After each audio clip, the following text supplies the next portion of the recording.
Dur sayang ngapunten saestu yen dereng saged nuruti apa karepmu, tapi aja sumelan ana dina liyane bakal tak upayake mbok kepiye carane.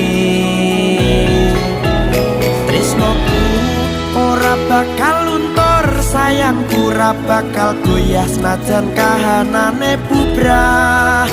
Aku bakal setia, ora mungkin mendua. Matur suwun sampun ana ngancani neng saben dina.